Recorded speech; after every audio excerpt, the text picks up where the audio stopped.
آپ تاریخ میں کسی بھی ظالم حکمران کو اٹھا کے دیکھ لیں، ان کے اندر یہ دو چیزیں پائی جائیں گی۔ نمبر 1 وہ خود پسند ہوں گے، اور دوسرے بزدل ہوں گے۔ ان کے اندر خوف ہوگا اور طاقت کا نشہ بھرا ہوا ہوگا،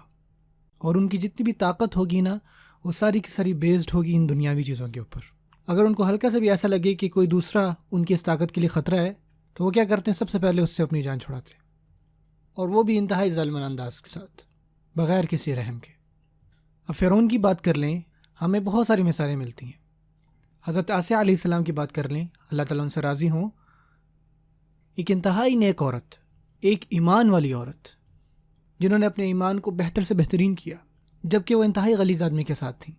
تو اس کا مطلب یہ ہے کہ آپ کے لیے بھی کوئی ایکسکیوز نہیں ہے، کیونکہ جو میرے گھر والے ہیں وہ ریلیجیس نہیں ہیں، اور یہ بڑا مشکل ہے جی، کیمپس میں بڑا فتنہ ہے جی، فلانی جگہ بڑا فتنہ ہے، اور جو باہر لوگ ہیں وہ کہتے ہیں کہ یہاں پہ بڑا مسئلہ ہے بھائی، مغربی علاقے بہت خراب ہے بھائی، یہاں نہیں رہ سکتے۔ اگر ہم مشرق میں ہوتے جہاں پہ ہر ٹائم اذان ہوتی ہے تو وہاں میں پکا مسلمان ہوتا، پر یہاں استغفر اللہ، سوشل میڈیا، اتنی ساری چیزیں ہیں بھائی، نہیں قابو ہوتا۔ آپ یہ دیکھیں، حضرت آسیہ فرعون کی بیوی تھی، وہ بھی فرعون کے محل میں، ایسی جگہ جہاں پہ آپ سوچ بھی نہیں سکتے کہ بھائی ایسا کچھ ہو سکتا ہے، اور اتنی شان و شوکت سے کہ وہاں پہ سب کچھ ان کے آگے پیش کیا جاتا تھا۔ نہ صرف ان کے دل میں ایمان آیا، بلکہ آپ صلی اللہ علیہ وسلم فرماتے ہیں کہ انہوں نے اپنے ایمان کو پرفیکٹ کیا،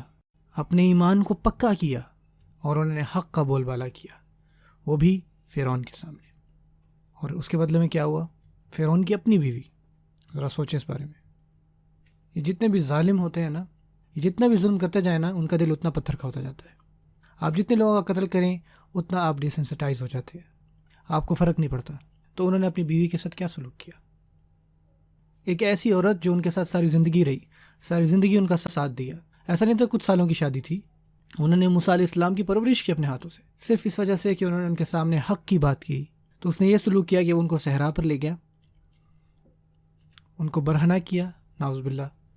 ان کو ایک صلیب کے ساتھ باندھ دیا، اور ان کی جتنے بھی محافظ تھے ان کو حکم دیا کہ ان کو ہر طرف سے کھینچیں، اور وہی محافظ جو ان کی حفاظت میں مامور تھے پہلے، کہ ان کو کوڑے ماریں، ان کو گالیاں دیں، ان پر ظلم کریں، ان پر تھوکیں، نعوذ باللہ، اور آخر میں یہ کہا کہ ان کے اوپر ایک بہت بھاری پتھر جو ہے نا وہ ان کے اوپر آ کے گرا دیا جائے۔ اور اس سے پہلے کہ وہ یہ کرتا تو انہوں نے اوپر آسمانوں کی طرف دیکھا اور کہا کہ رب ابن لی عندک بیتا فی الجنہ، اے اللہ بنائے میرے لیے اپنے پاس ایک گھر،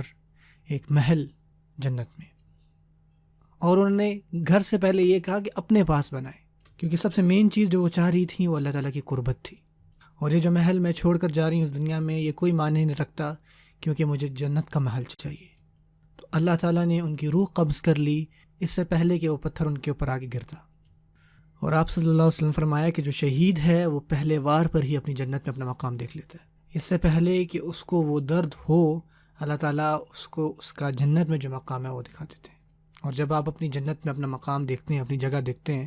تو آپ کو اس دنیا کی کوئی چیز جو ہے وہ تکلیف نہیں دیتی پھر۔ تو وہ اس دنیا سے رخصت ہو گئیں، اور ان کی جو جگہ ہے جنت میں وہ اعلیٰ ترین جگہوں میں سے ہے۔